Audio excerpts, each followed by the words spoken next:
हुक्म है लेकिन बड़ी जल्दी जल्दी सुन देंगे, जितनी जल्दी आप वसूल करेंगे। दो जुमले सरकार कलंदर की शान के आज पढ़ने हैं मैंने।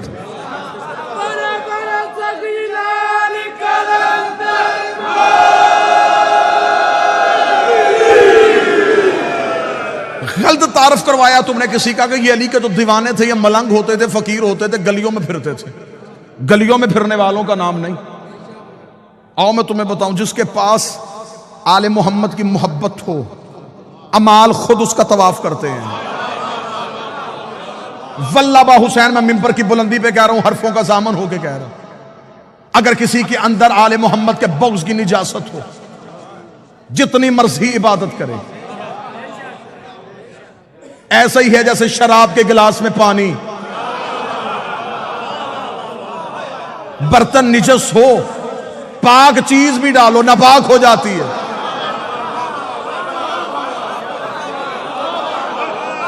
नाना आपको दलील अच्छी नहीं लगी तो फिर सर झुकाए ना आप। जिस बंदे को नहीं सुनने आज उसके लिए इतनी रायत कर सकता वो कानों में उंगलियां दे सकता है, लेकिन जितने आ गए हो बारगाह में अब तुम उठ नहीं सकते, क्योंकि फजाइल अली सूरह इसराफील होते हैं। ये जमीन तुराब हिलने ही नहीं देती, कदम जुम्बश नहीं खाते। बंदा फजाइल अली सुन के भागने की कोशिश करे, घर जाके इनकार कर तेरी मर्जी है, लेकिन जब तक जिक्र अली में बैठा है बंदा हुसैन के घर में बैठ के हुसैन के बाबे के फजाइल का इनकार नहीं कर सकता।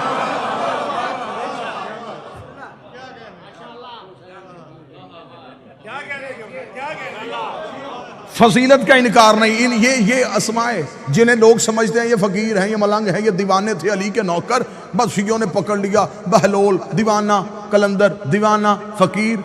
मैं तुझे बताऊं इनकी मार्फत क्या थी। वक्त के फकीर का नाम था शाह हुसैन। दुश्मन की साजिश है कि उस्मान मरवंदी नाम था, शाह हुसैन नाम था। इब्राहिम कबीरुद्दीन इब्राहिम मुजाब का बेटा। जो जवान बैठो, इब्राहिम मुजाब आज भी हुसैन के पहलू में सोया हुआ है। इब्राहिम मुजाब उसे कहते हैं, मुजाब कहते हैं जवाब मिलने वाले। ये कब्र हुसैन पे जाता था, हुसैन की जर्री पे जाकर था, सलाम अलैका या बना रसूल अल्लाह, रसूल का बेटा तुझ पे सलाम हो। कब्र से हुसैन बोल के जवाब देते थे, अलैका सलाम या इब्राहिम। सिर्फ इब्राहिम नहीं सुनता था, जितने लोग हरम में नमाज पढ़ रहे होते थे सारे जवाब सुनते थे। अरब वालों ने इसका नाम रख दिया इब्राहिम मुजाब। ये वो इब्राहिम है जिसे हुसैन जवाब देता है। एक दिन सरकारी हजरत इब्राहिम मुजाब कब्र हुसैन पे बैठे हुए थे। हुसैन की कब्र पे जाके सलाम किया। सलाम करने के बाद बादशाह हुसैन को सजदा किया।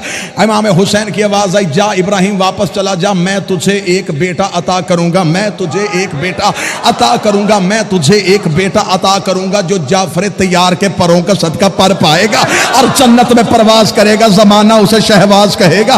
इतना कहना था, मैं तुझे वो बेटा अता करूंगा, मैं वो बेटा अता करूंगा। मौलवी जहां लेके मैं सर पे कुरान रख के उससे पूछता हूं, हुसैन का मैं तुझे बेटा अता करूंगा। अताएं पैदा नहीं होती, अताएं नाज़िल होती है। अब मुझे बोल के बता, जिनके घर का कुत्ता नाज़िल होता हो वो 14 पैदा नहीं होता।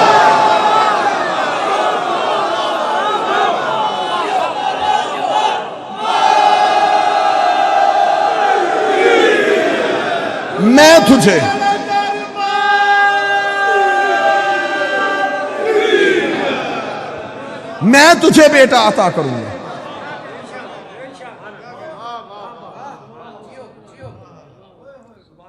सुल्तान दौलतपुर का नवासा, नाम शाह हुसैन, मरवंद से रहने वाला दौलतपुर पहुंचा। दौलतपुर पहुंचा, शाह जमाल मुजर्रद की बारगाह में पहुंचा। अब साथ मेरा देने आना जितने कलंदरी दीवाने बैठे हो। शाह जमाल मुजर्रद की बारगाह में बैठा। 7 वक्त के 2 फकीर थे, जलालुद्दीन हैदर सुरखपोश, नकवी बुखारियों की जद, साद बाबा फरीद। शाह जमाल मुजर्रद की बारगाह में पहुंचा तो वहां तेल ककड़ा गर्म था। 12 साल से तेल तप रहा था। मन्नत वाले आते थे, अपनी मन्नत मानते लकड़ियां जला के चले जाते थे। तेल ककड़ा गर्म था। कलंदर आया, कलंदर ने अपने दोनों टांगे आग के नीचे की। शाह जमाल मुजर्रद ने कहा, टांगे बाहर निकाल, मैं तेरे ही इंतजार में बैठा था। कलंदर ने कहा है मुझे मुर्शद ने तेरी बारगाह में भेजा है। इतना कहना था, उसने कहा फकीरी लेने के लिए आया, तुझे तेल के कड़ाहों में जाना पड़ेगा। अब शरीयत के पाबंद बंदों से मैं माफी चाहता हूं, मैं थोड़ी इश्क की बात करने लगा हूं। जहां शरीयत रुक जाती है वहां इश्क की परवाज शुरू हो जाती है। आओ मैं तुम्हें इश्क की एक परवाज करवाऊं। कहने लगा यहां तेल के कड़ाह में छलांग लगा, फिर मैं देखता हूं तुझे फकीरी देनी है या नहीं देनी। इतना कहना था, या नकवी बुखारियों की जद शाह जलालुद्दीन हैदर सुरखपोश ने कदम आगे बढ़ाया। शहबाज कलंदर ने बाबा आदिल शाह जी जाके हाथ पकड़ के पीछे किया। पीछे का क्या, तू ना जा, तेरी पुश्त में 1.25 लाख फकीर है। तो नकवी बुखारी की जद है, मैं आगे बढ़ता हूं। कलंदर कहते उसे हैं जिसने शादी ना की हो। शहबाज कलंदर आगे बढ़े और तेल के कड़ाहों में छलांग लगा दी। तेल के कड़ाहों में छलांग लगा दी। अब किताबों की रवायत है, कोई कहती 2.5 महीने, कोई कहती 1.5 साल। जिसने ज्यादा लिखा उसने कहा 13 साल तेल के कड़ाहों में गरम रहे और वहीं पे मगर रहे। आखिर शाह जमाल मुजर्रद ने कहा निकला, अब तू लाल हो गया है।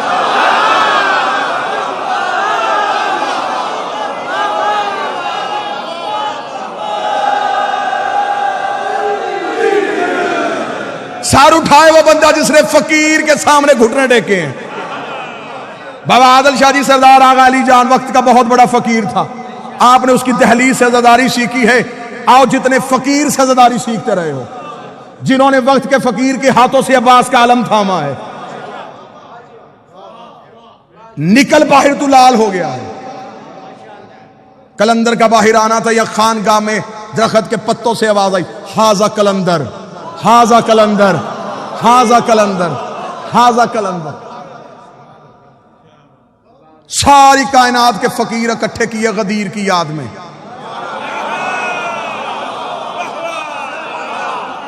अब मेरा दिल कह रहा है कि जो यहां हो और यहां से जाना चाहते हो, तुम जाओगे जरूर। आओ अपने अकीदे के घोड़े को तेज करना और मार्फत की जीन डालो। आओ मुवद्दत की वादी में कहीं जाके गुम हो जाए। कायनात के फकीर इकट्ठे किए गए। कलंदर के सर पे फकीरी का ताज पहनाने का वक्त आ गया। कलंदर के सर पे फकीरी का ताज रखा। कलंदर के सर पे सारी कायनात के 1.25 लाख फकीर इकट्ठे थे। कलंदर के सर पे फकीरी आई। कलंदर के सर पे कलंदरी का ताज आया। कलंदर ने अपने बाजुओं को देखा। देखने के बाद तोला। तोलने के बाद कहा हुसैन ने तो कहा था कि पर दूंगा, हुसैन ने तो कहा था पर दूंगा। इतना कहने के बाद कलंदर ने परवाज की, पहली परवाज की। कलंदर ने पहली जस लगाई। 1.25 लाख फकीरों ने उड़ता हुआ शहबाज देखा। आवाज दे के लगा, जा कहा रहा, बता तो सही तू है कौन? फरमाया हैदरियम।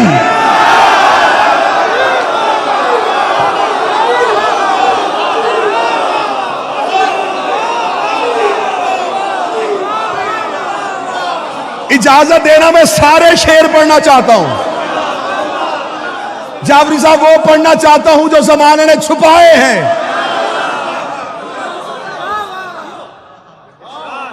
अब उस बंदे की मजबूरी है, वो बंदा फंस गया जो आज आ गया।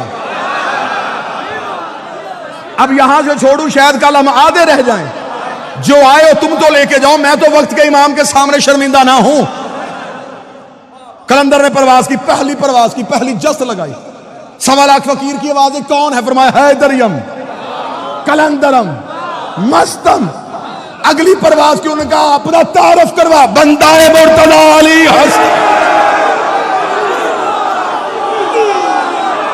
1.25 लाख फकीरों ने हाथ बांध के कहा हमें यहां छोड़ के खुद कहां जा रहा है, हमें यहां छोड़ के खुद कहां जा रहा है। कलंदर ने अगली परवाज देगा, हादिए सालिकान इरफानम।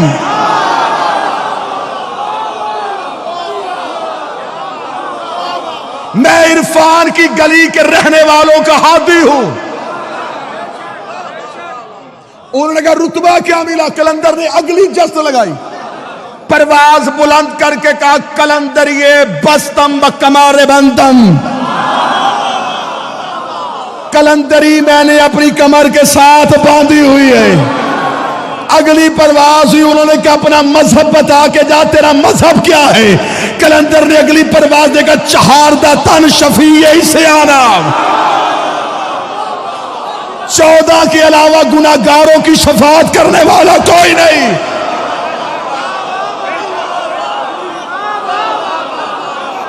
चहारदा तन शफी इस्यानम, 14 के अलावा गुनाहगारों की शफाअत करने वाला कोई नहीं। फकीरों की आवाज है, ये अकीदा किसने दिया? कलंदर ने कहा मोहरे शाह हस्त दीन ईमानम। ना ना ना ना, हाथ नहीं कशकोल होना चाहिए। कलंदर ने कहा ये अकीदा मेरी जाती इजाद नहीं, मेरे बादशाह ने मोहर लगाई, दीन भी यही है, ईमान भी यही है।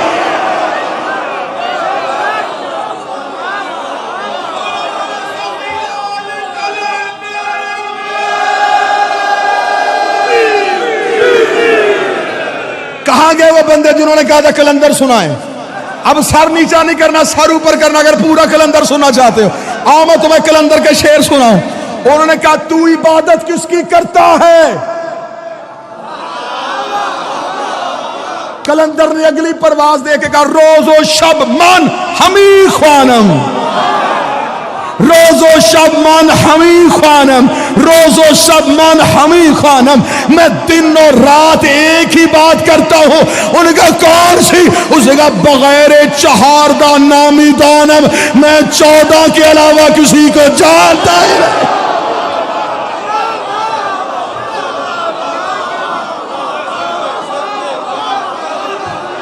तुम मुझे कहते हो, तुम मुझे कहते हो, तुम मानता किसे है?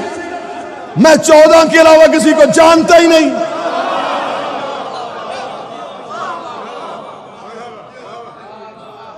अगला शेर यहां रुका हुआ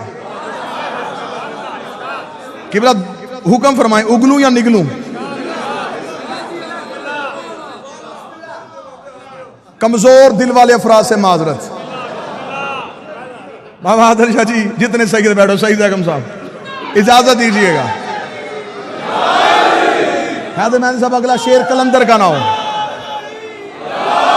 अगला शेर कलंदर का ना हो। कलंदर मुझसे जुबान छीन ले, लहजा छीन ले, लफ्ज छीन ले, कल वाला दिन मजलिस पे आना सकूं, कलंदर मेरी जुबान गूंगी कर दे। इतनी बड़ी बद्दुआ कोई नहीं देता। अब इतनी बड़ी बद्दुआ अगर मैंने अपने आप को दी है, अगर तुम में से कोई शक करे, मैं बोल ना सकूं, वो सुन ना सके, आइंदा के बाद मौला फिर अगर उसका कान, उसकी बसारत अगर कुछ भी फजाइल अली का देख नहीं सकती, सुन नहीं सकती, फिर वो कुछ सुने ही ना।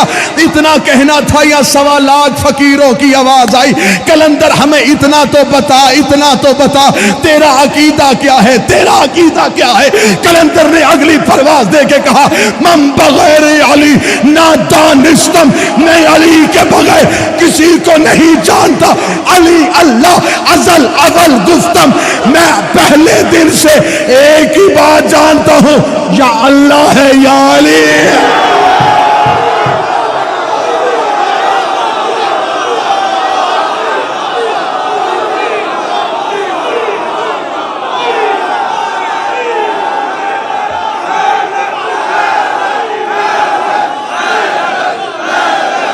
जी आप सरकार,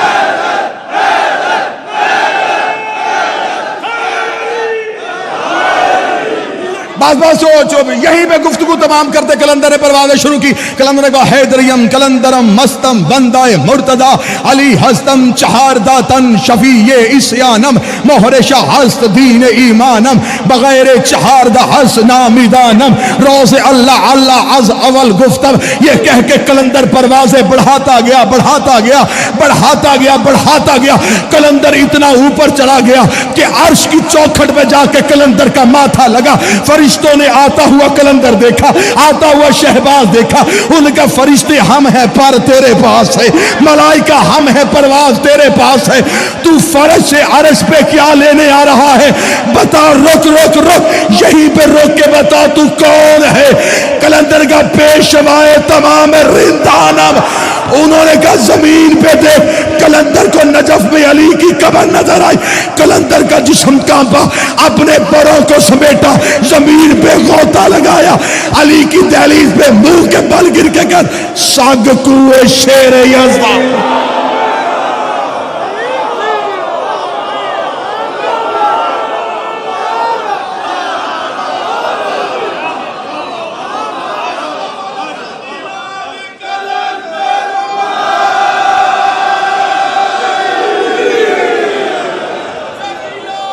बिस्मिल्लाह सरकार।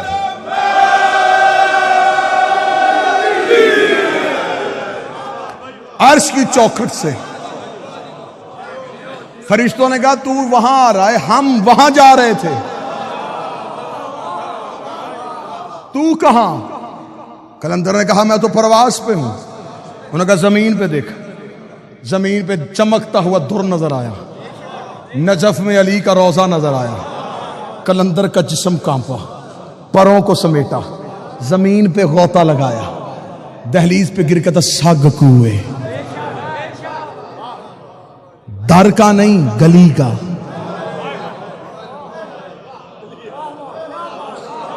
नौकर ने करीब बैठ के फकीर से पूछा था मुकाम जो इतना मिल गया था दरवाजे पे क्यों नहीं आया? उसने गुस्ताख ना बन, दरवाजे पे नबी बैठे थे। मैं गली का।